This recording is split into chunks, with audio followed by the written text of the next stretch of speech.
નમસ્કાર વિદ્યાર્થી મિત્રો, કેમ છો બધા? મજામાં? ખૂબ સરસ. ચાલો આજે આપણે લેક્ચર નંબર 6 વસ્તી આંતરક્રિયાઓ બરાબર એમના વિશે આપણે ચર્ચા કરવા જઈ રહ્યા છીએ. બાળકો, ગયા લેક્ચરની અંદર આપણે મુખ્યત્વે બે પ્રકારની વૃદ્ધિ આલેખો વિશેની ચર્ચાઓ પતાવી. બરાબર, આજે અહીંયાથી તમારો લેક્ચર હવે 3 કે 4 લેક્ચરમાં આ પાઠ પૂરો થઈ જશે. ટોપિકનું નામ છે વસ્તી આંતરક્રિયાઓ.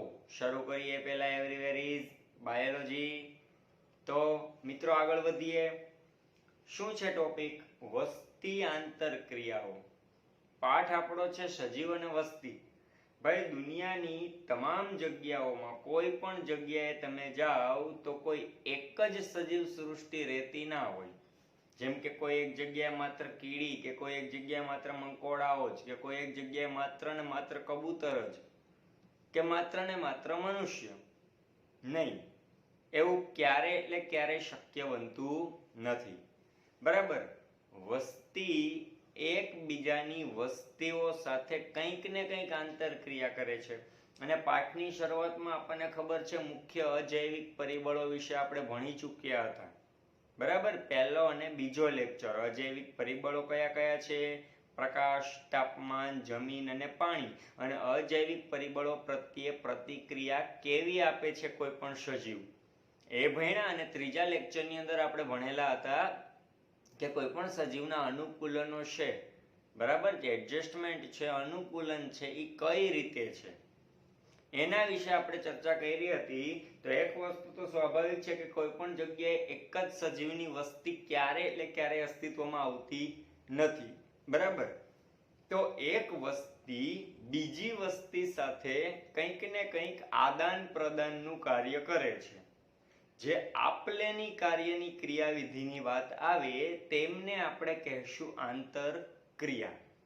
હવે કેવી આંતરક્રિયા કરે એ આપણે આગળ તપાસીએ. પહેલા આપણને ખ્યાલ છે કે કોઈ પણ સજીવ, એક સજીવ બીજા સજીવ સાથે જે કંઈ ક્રિયા કરે એને કહેવાય આંતરક્રિયા.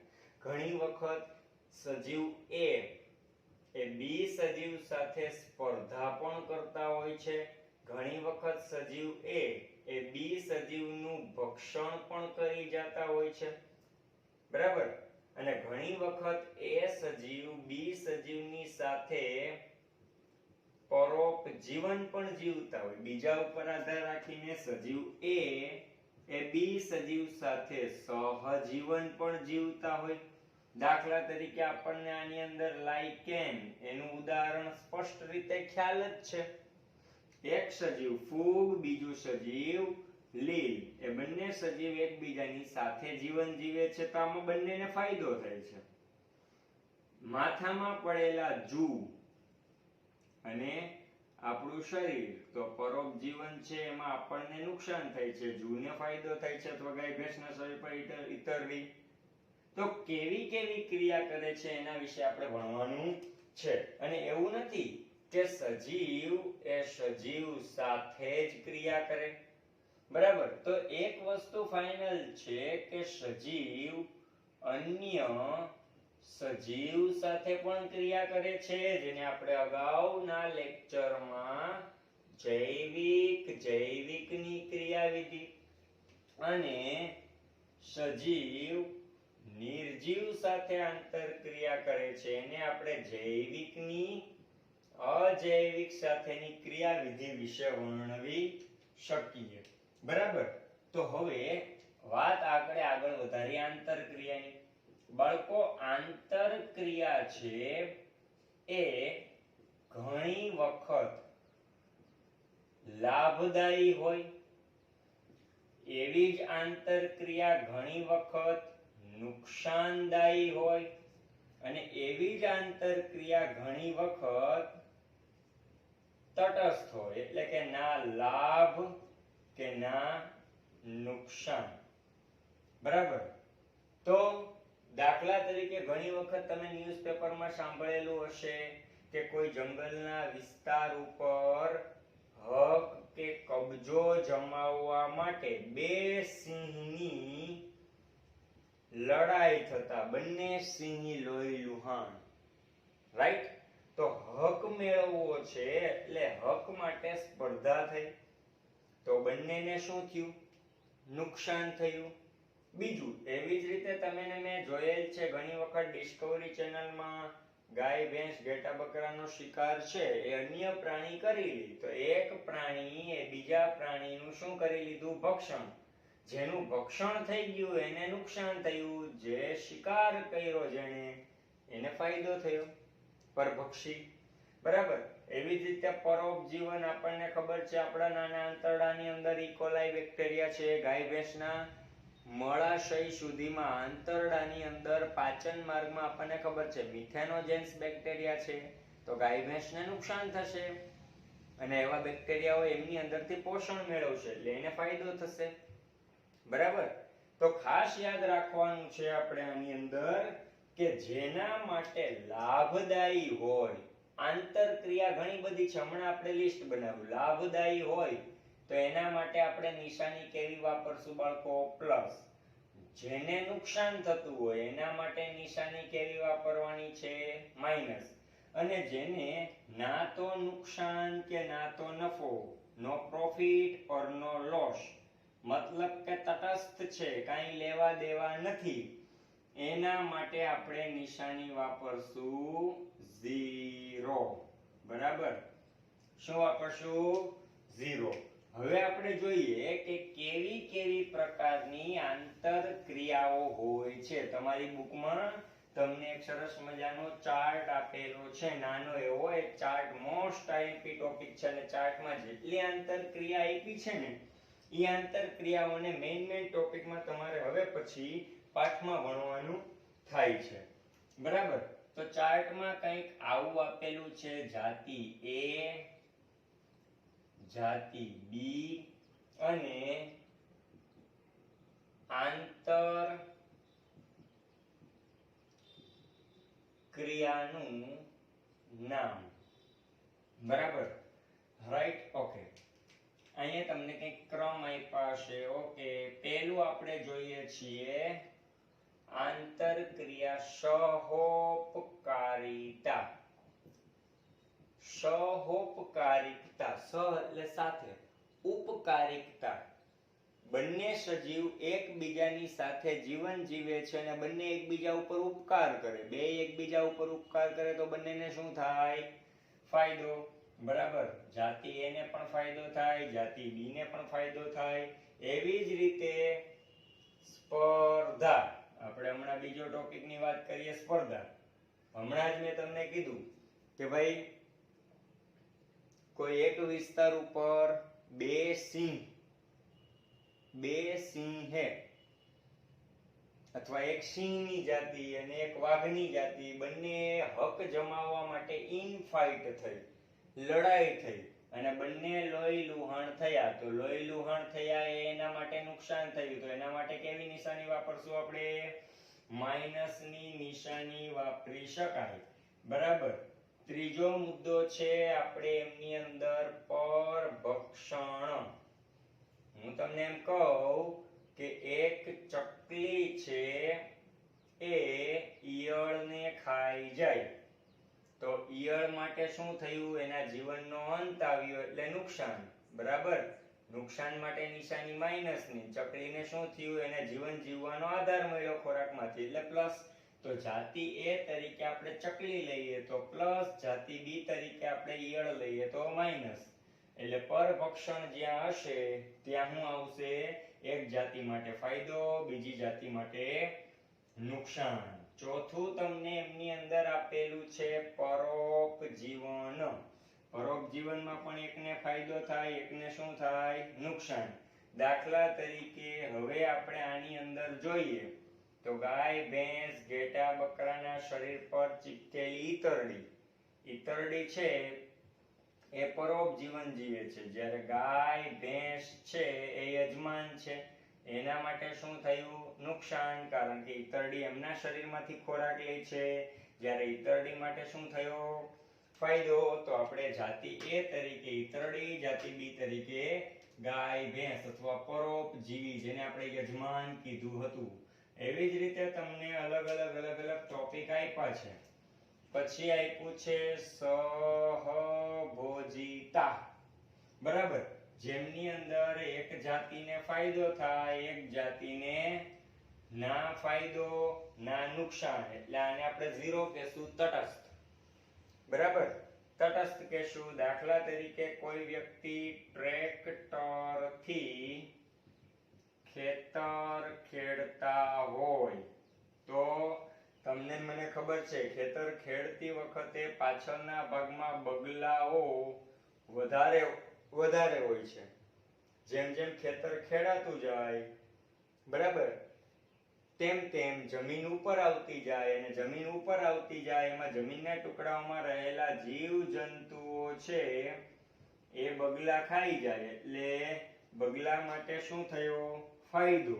પણ મનુષ્યની આ હતા ટ્રેક્ટર ખેડવામાં, એને ના તો ફાયદો થયો ના તો કોઈ નુકસાન થયું. બગલાથી કોઈ નુકસાન ફાયદો થયો નથી. તમને એવો પ્રશ્ન થાય કે સાહેબ ઈ તો અળસિયા ખાઈ જાય તો નુકસાન ન થાય? વાત સાચી. ઈશ્વરે બનાવેલી દુનિયામાં આહાર કડી આપણે અગાઉ ભણી ગયા. કદાચ તમે ને હું એને ન બચાવી શકીએ તો મેઇન વસ્તુ એ થઈ છે કે ભોજન પોતાની રીતે ગમે ત્યાંથી લેવાના જ છે. તમે ને હું પણ આપણે જરૂરી છે એટલું ભોજન મેળવી લેવાના છીએ, બરાબર. એવી જ રીતે છઠ્ઠી આંતરક્રિયા આવે છે પ્રતિજીવન. જો કે આ બધાના એક ટોપિક તમારી બુકમાં આપેલા જ છે, એના વિશે આપણે ત્યારે ચર્ચા કરશું. આ ઘટનાક્રમમાં શું થાય છે? એક જાતિને નુકસાન થાય, બીજી જાતિ તટસ્થ રહે છે. તો આપણે આ 6 મુદ્દાઓ વિશે સંપૂર્ણપણે અભ્યાસ કરવાનો છે. હવે તમારી બુકમાં કયો મુદ્દો આવ્યો? ખાસ યાદ રાખજો, જે આંતરક્રિયાનું નામ આવે એ આંતરક્રિયા તમને એમાં કઈ જાતિને લાભ થાય અને કઈ જાતિને નુકસાન થાય એ યાદ રાખવાનું છે. અને સાથે સાથે તમારે એમની અંદર એના એક્ઝામ્પલ્સ જે છે એ મહત્વના યાદ રાખવાના છે. પહેલી આંતરક્રિયા આવેલી છે પરભક્ષણ. બાળકો, મેં તમને આની પહેલા કીધું હતું પાઠની શરૂઆતમાં કે આ પાઠ છે ને ઇમેજિનેશન વાળો છે, કલ્પના વૃત્તિ વાળો છે. જેટલું તમે કલ્પના કરતા જશો એટલો ફાયદો થશે. અને થિયરિકલ પાર્ટ છે એટલે આપણે બધું થિયરી સાથે લખી શકીએ નહીં.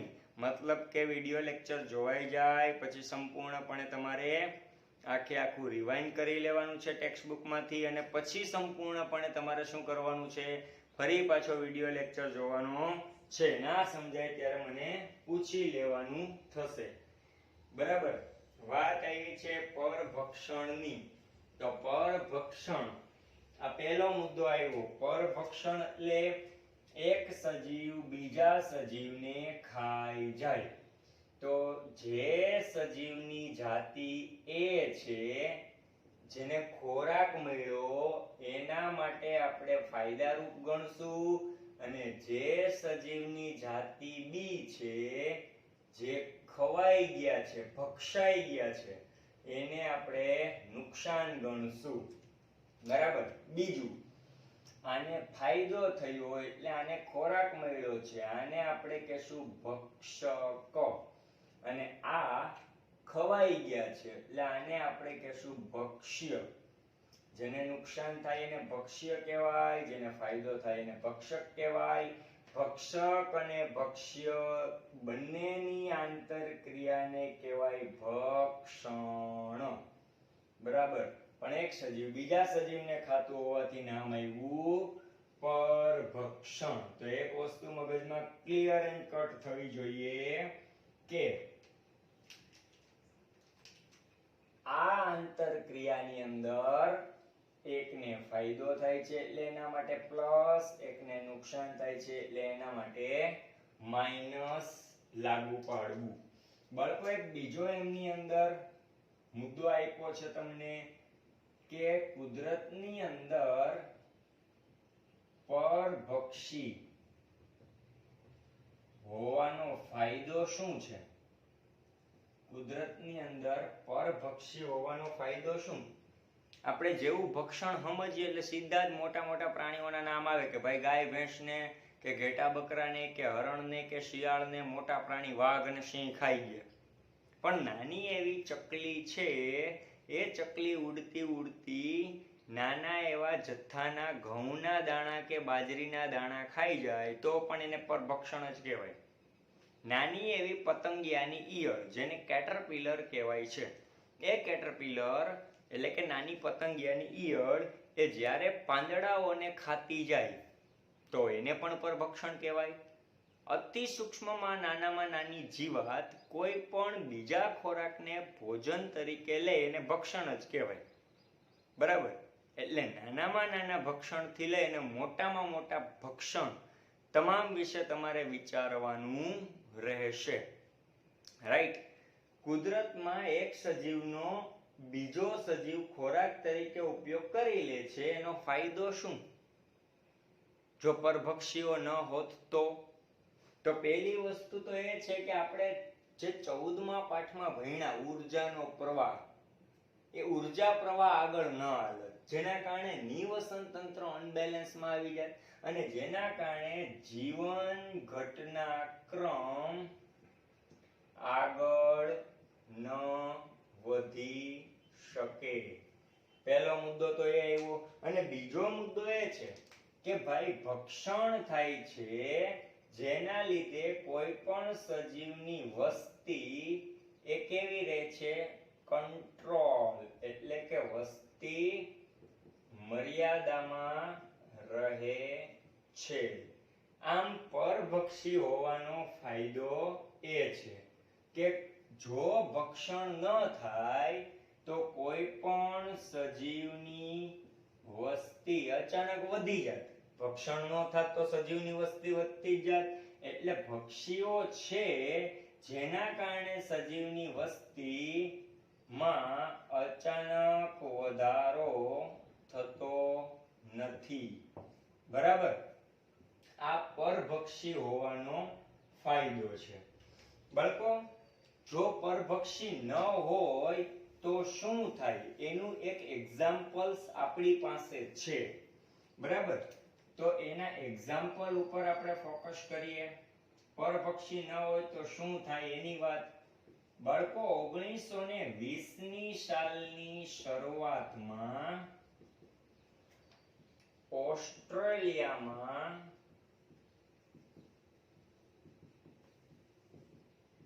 ફાફડા થોર લવાયા. હવે 1920ની સાલમાં ત્યાં સુધી ઓસ્ટ્રેલિયામાં ફાફડા થોર નહોતા. પણ શા માટે લાવવામાં આવ્યા? હવે એક તો ઓસ્ટ્રેલિયામાં ફાફડા થોર નહોતા, બીજા દેશમાંથી લઈ આવ્યા એટલે એને કહેવાય વિદેશી જાતિ. વિદેશી જાતિ આવી. જેમ કે ભારતમાં જીરાફ નથી, પણ ભારતમાં જીરાફને આફ્રિકામાંથી 15-20ની સંખ્યામાં લઈ આવવામાં આવે અને અનુકૂળ જગ્યાએ રાખવામાં આવે, એને કહેવાય વિદેશી જાતિ. આજે આપણને ખબર છે ખેતરમાં ઉગી નીકળતા કોંગ્રેસ ઘાસ, ગાજર ઘાસ, પાર્થેનિયમ, આ બધા વિદેશી જાતિ છે. બરાબર? જે અહીંયા આવીને ઘર કરી ગઈ છે અને મોટી સંખ્યામાં વસ્તી એની વધી ગઈ છે. નદી નાળા સરોવર ઉપર તમે હું જોઈએ તો ઓલી ગાંડી વેલ હોય છે જેને વોટર હાયસિન્થ આઇકોર્નિયા ક્રેસીપિસ કહેવાય છે. બરાબર? જળકુંભી કહીએ છીએ. તો એ અહીંયા હતી નહીં, પણ એને સરસ મજાના ગુલાબી રંગના, દુધિયા રંગના આકર્ષક પુષ્પ માટે એને લઈ આવવામાં આવી. પણ ખબર નહોતી કે આટલી હદે વધી જશે. હવે તો એનો નિકંદન કે નાશ કરવા માટે પણ આપણે વિચારી શકીએ નહીં, એના કરતા એ ઝડપથી વધતી જાય છે. તો શા માટે ઓસ્ટ્રેલિયામાં ફાફડા થોર લાવવામાં આવ્યા? એની પાછળનું કારણ ઓસ્ટ્રેલિયાની અંદર જે રણ વિસ્તાર છે, રણ વિસ્તાર સતત ને સતત આગળ વધતો. હવે ફાફડા થોર છે એ કંટકીય અને રણની જ વનસ્પતિ છે, એને પાણી ઓછું જ હોય છે. એટલે રણ વિસ્તારને આગળ વધતો અટકાવવા માટે ફાફડા થોર છે લાવવામાં આવ્યા. બરાબર? તો શરૂઆતમાં ત્યાં ફાફડા થોરને ખાવા વાળી કોઈ સજીવ સૃષ્ટિ હતી નહીં.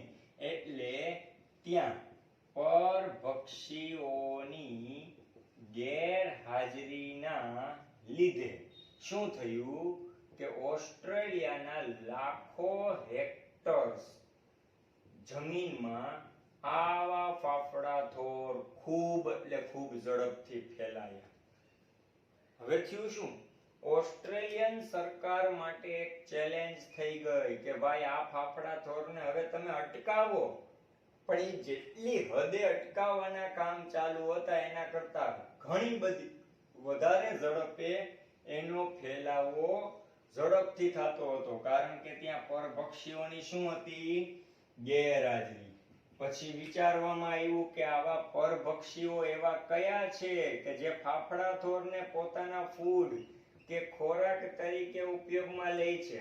ત્યારે ખબર પડી કે એક પ્રકારની મોથ છે. મોથ એટલે આપણે કહીએ તો ફૂદું, બરાબર?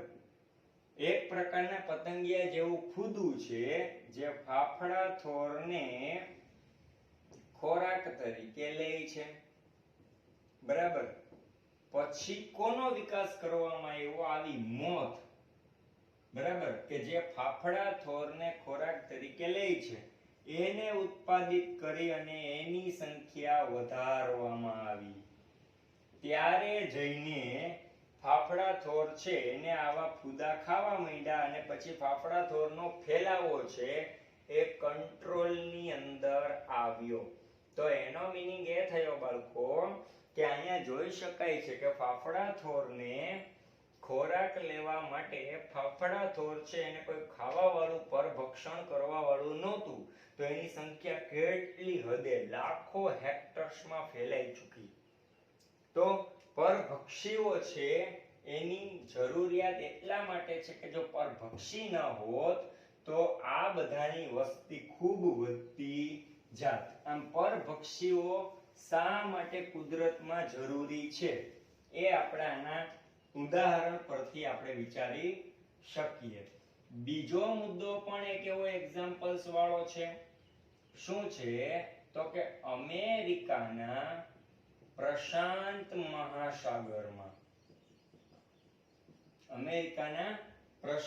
મહાસાગરમાં કે જ્યાં સતત ને સતત ભરતી આવતી રહી છે. ભરતી અને ઓટ એ જીવનના બે પાસા છે. ભરતી યુક્ત વિસ્તારમાં એક માછલીની જાત જોવા મળે, પાઇસેસ્ટર માછલીની જાત, જેને આપણે સાદી ભાષામાં કહીએ છીએ તારા માછલી. તારા માછલીની એક જાત. કઈ જાત?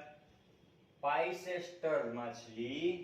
એટલે તારા માછલીની એક જાત પાઇસેસ્ટર માછલી, એના ઉપર પ્રયોગ કરાયો. શું કરાયો પ્રયોગ? કે કોઈ એક પ્રયોગશાળાની અંદર આવી પાઇસેસ્ટર તારા માછલી છે એને થોડો સમય માટે દૂર કરવામાં આવી, જેને આપણે સ્ટાર ફિશ કહીએ છીએ. પાઇસેસ્ટર નામ યાદ રાખજો. કોની જાત છે? તારા માછલીની જાત પાઇસેસ્ટર છે.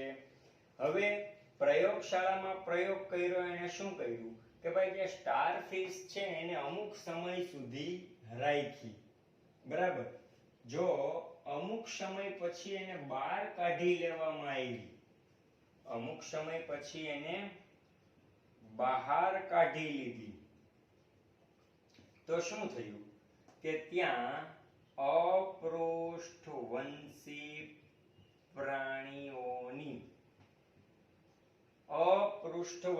પ્રાણીઓની ખાસ યાદ રાખજો 10 કરતા વધુ જાતિ લુપ્ત થઈ ગઈ. 10 કરતા વધુ જાતિ લુપ્ત થઈ ગઈ. પ્રયોગ કર્યો. શું કર્યો? તો કે ભાઈ આ તારા માછલી જે છે પાઇસેસ્ટર જેને કહેવાય છે, પાઇસેસ્ટરને અમુક સમય સુધી રાખી તો બધું એક સરસ મજાના બેલેન્સમાં ચાલ્યું, રાઈટ? પણ પ્રયોગની અંદર પાઇસેસ્ટર માછલીને બહાર કાઢી લીધી અને જેટલા અપૃષ્ઠવંશી પ્રાણીઓ હતા એને પ્રયોગમાં રાખ્યા. થયું શું અપૃષ્ઠવંશી પ્રાણીની 10 કરતા વધુ જાતિ લુપ્ત થઈ ગઈ, કારણ કે આવી અપૃષ્ઠવંશી પ્રાણીની જાતિ કોને ખોરાક તરીકે ઉપયોગમાં લેતી? તારા માછલીઓને. તારા માછલી ન મળી એટલે શું થયું? આને ખોરાક ન મળ્યો અને નાશ પામી. એ બીજા ખોરાક માટે સ્પર્ધા કરવા માંડી, અને સ્પર્ધામાં આપણને ખબર છે બધા જ પ્રાણીઓને હમણાં જોયું શું થાય? નુકસાન. એટલે લુપ્ત થયા, એમનું નુકસાન થયું. આવા તો ઘણા બધા ઉદાહરણ બાળકો આપણે આની અંદર લખી શકીએ. બરાબર? આ બે ઉદાહરણ તમારા માટે મોસ્ટ ઇમ્પોર્ટન્ટ સાબિત થાય છે. બરાબર? પછી એક વાક્ય તમારી બુકમાં એવું આપ્યું છે કે પરભક્ષીઓ અતિશોષણ નથી કરતા, કારણ કે તેઓ ખૂબ જ સમજદાર છે. બરાબર? પરભક્ષીઓ અતિશોષણ કરતા નથી, કારણ કે તેઓ ખૂબ જ સમજદાર છે. કેમ કે પરભક્ષીઓ જાણે છે કે અતિશોષણથી ખોરાક લુપ્ત થઈ જાય. ખાસ યાદ રાખજો, કુદરતની અંદર આટલી સરસ મજાની જે દુનિયા બનાવી છે, એ દુનિયામાં માનવી એક જ એવો વ્યક્તિ છે જે બધું ભેગું કરી લે છે. ચાહે 12 મહિનાનો મસાલો હોય કે ચાહે 12 મહિનાનું અનાજ હોય. બાકી ક્યાંય આપણે જોયું નથી કે હાથીને કાયમી માટે જરૂરી 100, 200, 500 કિલો જે કાંઈ ખોરાકની જરૂરિયાત છે એ કાયમી માટેનો એ કાયમી નીકળી પડે છે.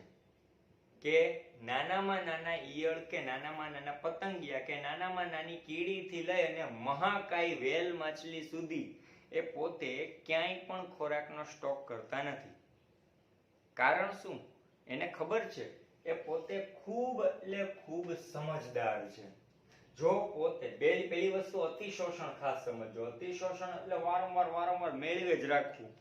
જો એ વધુ ને વધુ લીધાલીધ થશે, બધું લીધાલીધ થશે, તો એને ખબર છે કે એના ભક્ષણ માટે કંઈ રહેશે નહીં, એટલે વધુ ને વધુ એ મેળવવાની લાલચ વૃત્તિ ધરાવતા નથી, કારણ કે એને ખબર છે કે પોતે લુપ્ત થઈ જશે. એવો શિકાર એને જે જરૂરી છે શું થઈ જશે? લુપ્ત થઈ જશે. એટલે કહી શકાય 2 માર્કનો પ્રશ્ન કે સમજાવો પરભક્ષીઓ ખૂબ સમજદાર છે. વૈજ્ઞાનિક કારણ આપો, એવો પ્રશ્ન પૂછાઈ શકે. બરાબર? એટલે પરભક્ષીઓ ખૂબ સમજદાર છે. Next point. બીજું, એક સજીવ બીજા સજીવને ખાવા જાય, મતલબ કે સજીવ એ બી સજીવનું ભક્ષણ કરવા જાય તો જરૂરી નથી કે એ સજીવને ખોરાક મળશે એટલે ભક્ષક જ ગણાશે, અને બી સજીવને ખોરાક નહીં મળે અને એ નાશ પામશે એટલે ભક્ષ્ય જ બની જશે. એવું નથી. એક સજીવની પકડમાંથી છૂટવા માટે બીજા સજીવ પાસે અમુક અનુકૂલન પણ છે. કેવા અનુકૂલન? તો યાદ રાખી શકાય, રંગ અનુકૃતિ. યાદ કરો, તમને મેં ડેડકો ચેપ્ટર સમજાવ્યું છે. ડેડકો એના પરભક્ષીઓથી, દેડકાના પરભક્ષી આપણને ખબર છે. દાખલા તરીકે બી તરીકે આપણે દેડકો લઈએ અને એ તરીકે આપણે સાપ લઈએ, તો પરભક્ષી કોણ થયું? દેડકાનું સાપ. દેડકો સાપથી બચવા માટે પોતાનો રંગ ચેન્જીસ કરે છે, એને રંગ અનુકૃતિ કહેવાય. બરાબર? અને એને સ્પેશિયલી વર્ડમાં કેવું હોય તો કહી શકાય મેટાક્રોસિસ. આપણે ભણી ગયા છીએ. એવી રીતે તમે કેમેલિયોન, એને રંગ બદલતા જોયું હશે. અમુક પ્રકારના આવા ફૂદાઓ કે અમુક પ્રકારના પતંગિયાઓ એ શું કરે છે?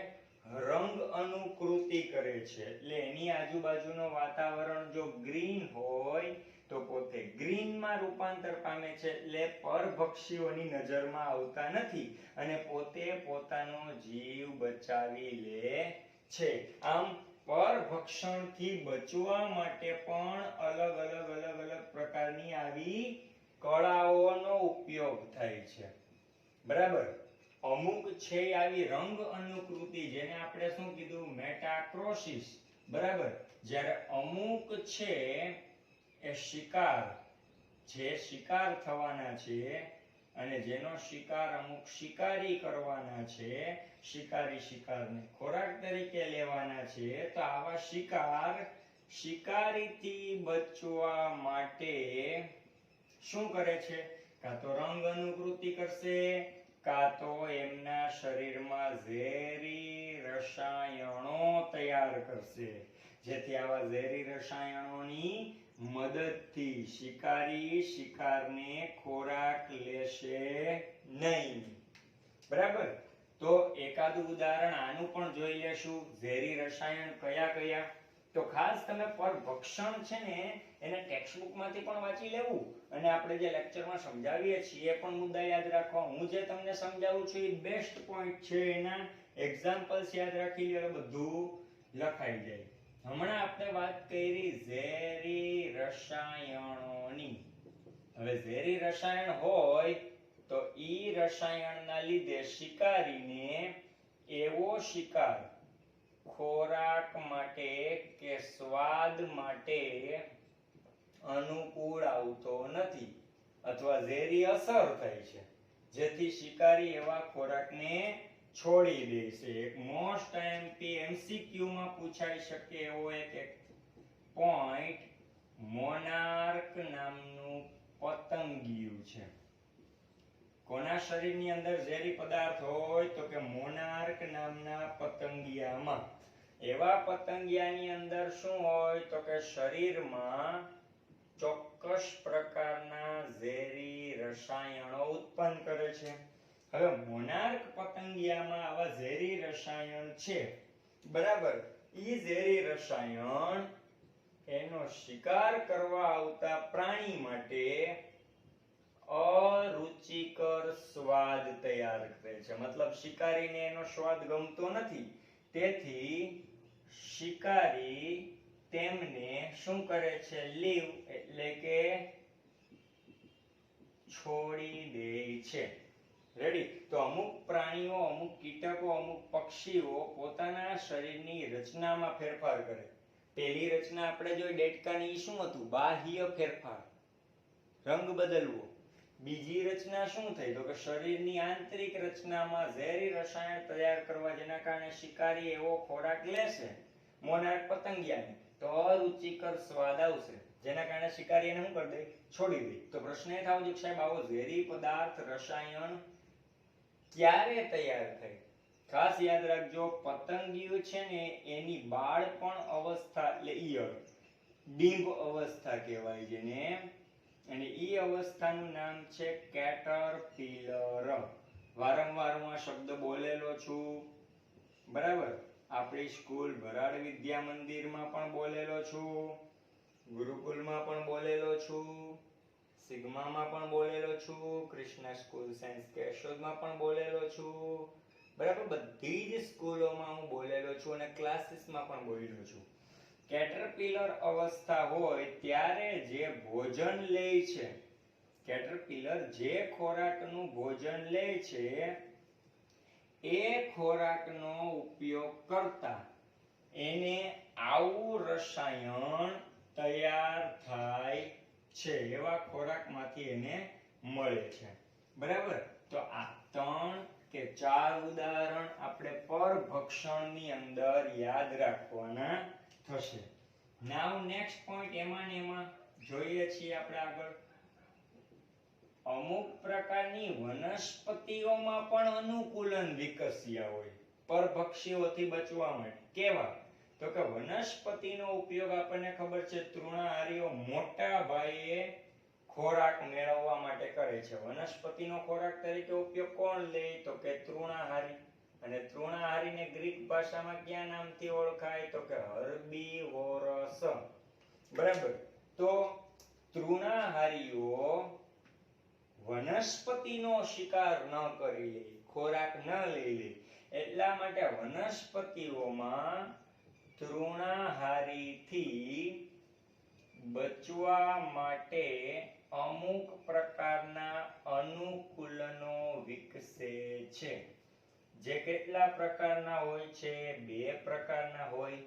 કેવા કેવા? કાં તો વનસ્પતિ બાહ્યાકાર રીતે તેના અનુકૂલન તૈયાર કરે, અથવા વનસ્પતિ રાસાયણિક રીતે અનુકૂલન તૈયાર કરે અને પોતાના શરીરને બચાવે. બચાવે એટલે આને કહેવાય રાસાયણિક સંરક્ષણ, અને આને કહેવાય બાહ્યકાર સંરક્ષણ. આપણને ખબર છે બાહ્યકાર રીતે એનામાં શું આવે? તો કે કાંટા, જેને આપણે કંટક કહીએ છીએ. બરાબર, આવા કાંટા તમે વારંવાર જોયું હશે કે બાવળ, જેનું વૈજ્ઞાનિક નામ છે અકાસિયા, બરાબર, અને થોર, જેમનું વૈજ્ઞાનિક નામ છે કેક્ટસ. તો ભાઈ બાવળ અને થોરની અંદર રહેલા કાંટા, જેના કારણે વનસ્પતિ પોતાની રીતે શું કરી લે છે? સ્વરક્ષણ. બરાબર, સ્વરક્ષણ કરી લે છે, જેના કારણે આ વસ્તુ એની રીતે અનુકૂલિત થાય છે. જ્યારે અમુક વનસ્પતિ એવી છે જે પોતાના શરીરમાં રસાયણ ઉત્પન્ન કરે છે, અને એ રસાયણ પાછા કેવા હોય છે? ઝેરી રસાયણ હોય છે. જો એવા ઝેરી રસાયણ યુક્ત વનસ્પતિ કોઈ ચરતા પ્રાણીઓ દ્વારા ખવાઈ જાય, ભક્ષાઈ જાય. ખવાઈ જાય મતલબ શું? ભક્ષાઈ જાય. તો શું થાય? તો સ્વાભાવિક વાત છે, એના પાચન તંત્રનો અવરોધ ઊભો થાય, પ્રાણીને અશક્તિ આવે, પછી પ્રાણીના પ્રજનન ભંગની ક્રિયાવિધિ થાય, પ્રાણી પ્રજનન પરિપક્વ રીતે નહીં કરી શકે. બરાબર, અને ઘણી વખત તો કોઈક વાર પ્રાણી મૃત્યુ પણ પામે છે. એટલે પ્રાણીઓ આવા રસાયણો ઉત્પન્ન કરતી વનસ્પતિથી કેવા રહે છે? દૂર રહે છે. એક્ઝામ્પલ રીતે હું દઈ શકું તમને, તમે જોયું હશે ઠેર ઠેર અગોચર જમીન હોય, સરકારી જમીન હોય, આપણા વાડીઓના શેઢે ગમે ત્યાં તમે જોયું હશે આકડો નામની વનસ્પતિ, બધાએ જોયો છે.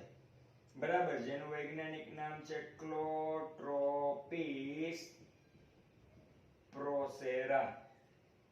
આકડાને કોઈ પણ સજીવ ખાશે નહીં, કારણ આકડાની અંદર ગ્લાયકોસાઇડ નામનું તત્વ હોય છે. મોસ્ટમાં મોસ્ટ IMP MCQ છે, ભૂલતા નહીં. આકડાની અંદર કયું ઝેરી રસાયણ હોય? તો કે ગ્લાયકોસાઇડ. જો ભૂલથી પણ કોઈ તૃણાહારી પ્રાણી આવા આકડાને ચરતા ખાઈ જાય તો એના શરીરમાં ગ્લાયકોસાઇડ જશે, જેથી તૃણાહારીઓનો પાચન તંત્રનો અવરોધ થશે, અશક્તિ આવશે, પ્રજનન ભંગ થશે અને વધારે ખોરાકમાં જશે. મતલબ પ્રાણીઓ આકડાનું ભક્ષણ કરી જાય. તો આકડા માટે માઇનસ, પ્રાણી માટે પ્લસ. પણ પ્રાણીનું ક્યારેક વધુ સમયની ક્રિયાવિધિમાં વધુ ખવાઈ જાય તો નુકસાન પણ થવાના, અંતે મૃત્યુ પામવાની સંભાવના રહેલી છે. બરાબર, ખાસ યાદ રાખજો, આકડાની અંદર ગ્લાયકોસાઇડ નામનું તત્વ હોય, જેના કારણે એનું હૃદય ઘણી વખત ઉત્તેજિત પણ થાય છે અને ધબકારાઓ વધી પણ જાય છે. આપણને ખબર છે કે આપણા ધબકારા વધવા ઘટવા એ એડ્રિનલ ગ્રંથિથી એડ્રેનાલિન ને ઈ ક્રિયાવિધિ કરે છે. પ્રાણીઓને ઈ ખબર હોતી નથી, છેલ્લે પ્રાણીઓ ઘણી વખત મૃત્યુ પામે છે. એટલે પ્રાણીઓ બહુ સમજદાર છે. મેં કીધું એમ કે જે ભક્ષકો છે, કુદરતમાં ભક્ષણ કરે છે, એ લોકો બહુ ખૂબ સમજદાર છે. શા માટે સમજદાર છે એની પાછળનું કારણ આપણે દર્શાવી શકીએ કે એ સારી રીતે જાણે છે કે શું ખાવું, શેનું ભક્ષણ કરવું અને કોનું ભક્ષણ ન કરવું અને કેટલા અંશે ભક્ષણ કરવું. બરાબર. આવી જ રીતે આવા ઝેરી પદાર્થો અન્ય ઘણી બધી વનસ્પતિઓમાં પણ ઉત્પન્ન થાય છે. આપણે અહીંયા વાડીઓ હોય, બરાબર, ફાર્મ હોય, ખેતર હોય, તો ખેતરની આસપાસ આપણને ખબર છે કે વાડ લગાડેલી હોય જેથી પ્રાણીઓ અને બે પગવાળા એક માથાળાવાળા માનવીઓ ડાયરેક્ટ પૂગી ન જાય. પણ તમે ખેડા બાજુનો પ્રદેશ છે, ખેડાથી આગળ, નડિયાદથી આગળ, જેને ચરોતર પ્રદેશ કહેવાય, જ્યાં તમાકુનો પાક સૌથી વધુ થાય. બરાબર. હવે આપણને ખબર છે તમાકુની અંદર નિકોટીન આવેલું હોય છે. હવે નિકોટીનનો ઉપયોગ ને બધું આપણે ચેપ્ટર નંબર 8 માં શીખી ચૂક્યા છીએ. રેડી? ખૂબ ઉત્તેજક દ્રવ્ય છે. ન્યાની વાડીઓ તમે જોવો ને તો ન્યા વાડીઓમાં એકઈ જગ્યાએ કોઈ જાતનું રક્ષણ જ નહીં. એને ખબર છે ઘેટું બકરું આવતું જાય ને જો ભૂલથી એકાદું પાંદડું ખાઈ જાય તો 10 ડગલા ભરી નહીં શકે. બરાબર.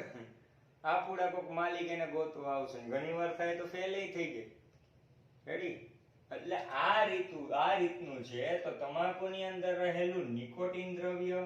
એવી જ રીતે આપણે જો લિસ્ટ બનાવીએ તો એવા ઘણા બધા દ્રવ્ય છે. નિકોટીન છે, પછી કેફીન એવું દ્રવ્ય છે, પછી ક્વિનાઇન એવું દ્રવ્ય છે. બરાબર. અમુક વનસ્પતિમાંથી મળે છે. સ્ટ્રિકનાઇન એવું દ્રવ્ય છે. આ બધા ઝેરી દ્રવ્યના નામ છે. ત્યારબાદ ઓપિયમ પોપી. બરાબર. ખસખસના બીજ તમે જોયા હશે, ઘણી જગ્યાએ લાડવા ઉપર ઝીણા સફેદ ટપકાયુક્ત બીજ લગાડ્યા હોય. તો આ બધા ઝેરી દ્રવ્યના નામ છે. વનસ્પતિ આવા દ્રવ્ય ઉત્પન્ન કરે જેથી ભક્ષકોથી બચી શકાય. બરાબર. આમ પરભક્ષણમાં તમારે કઈ વસ્તુ લખવાની, પરભક્ષીઓ શા માટે ફાયદારૂપ છે, પરભક્ષીઓની જરૂરિયાત શું છે, પછી પરભક્ષીઓ જે છે પરભક્ષીઓ ભક્ષકની ક્રિયાવિધિ દર્શાવે છે, પણ સામે જે ખવાય છે ભક્ષ્ય એ પરભક્ષીઓથી બચવા કેવા પ્રયત્ન કરે છે, રંગ અનુકૃતિ કરે છે, અમુક બાહ્યકાર રીતે અને આંતરિક રીતે. બાહ્યકાર રીતે કાંટા અને અન્ય વસ્તુ તૈયાર કરે છે, જ્યારે આંતરિક રીતે ઝેરી દ્રવ્ય તૈયાર કરે છે. આ લિસ્ટ તમારે એમની અંદર દર્શાવવું. આવી વનસ્પતિઓમાં આવા દ્રવ્યથી વનસ્પતિ પોતે પોતાની જાતે સ્વરક્ષણ કરી શકે છે. તો કહી શકાય કે પરભક્ષણની ટૂંક નોંધ આ રીતે લખવી. નેક્સ્ટ લેક્ચરમાં આપણે આગળ વધશું. તો વધુ માહિતી માટે આપણી ચેનલને લાઈક કરો, શેર કરો ને સબસ્ક્રાઇબ કરો. વધુ માહિતી માટે નવો લેક્ચર નંબર 7. ત્યાં સુધી જય હિન્દ, જય ભારત.